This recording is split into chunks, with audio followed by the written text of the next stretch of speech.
Lord Hunt of Kingsheath. My Lords, I beg leave to ask the question standing in my name on the order paper.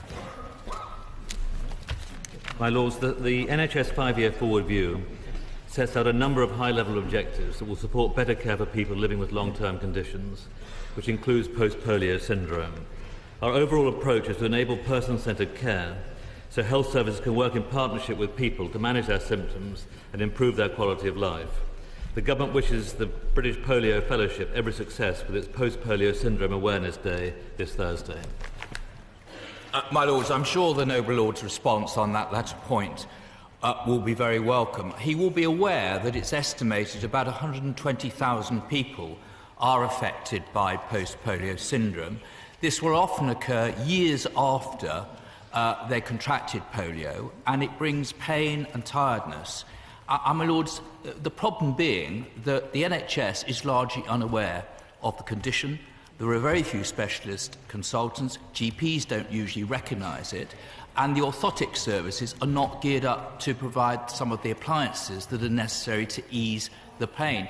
My Lords, would the Noble Lord be prepared to look at this again and see whether some kind of national strategy or care pathway could be produced, which would lead to a much greater consistency of the provision in the health service? And the Noble Lord is right. There is no specific pathway for people suffering from post-polio syndrome. The government or the NHS England have approached this on the basis of all long-term conditions rather than segmenting long-term conditions by individual disease category. But I'll be very happy to meet with him outside the House to discuss this. My Lords, is the Noble Lord the Minister aware that the poliomyelitis virus attacks cells in the brainstem and spinal cord which give origin to the nerves that control the movement of the muscles, and hence if these cells are killed, the result is paralysis of the relevant muscles? Several authorities believe that in an acute attack of poliomyelitis that there are certain nerve cells which are damaged but recover, only later, some years later, to die prematurely, thus causing the post-polio syndrome of progressive muscular weakness. Surely, is it not the case that one important strategy is to have a graded exercise program to try to increase the power of those muscles which still retain a viable nerve supply? Yes. Well, the Noble Lord is much more well informed about this than I am.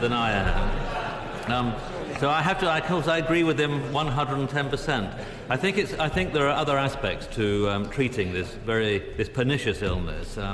Clearly, pain relief is important. I think particularly it raises the issue that GP practice that have a multidisciplinary team, that have physios, people who are experts in mobility, orthotics, in pain relief, in exercise, is very important. My Lords, people with post-polio syndrome often require the care of a wide range of different specialists, which makes the linking up of their care and treatments particularly crucial. What is the government doing to ensure that these can be linked up? And could he say whether any of the Vanguard sites are working on partnerships that will enable this to happen?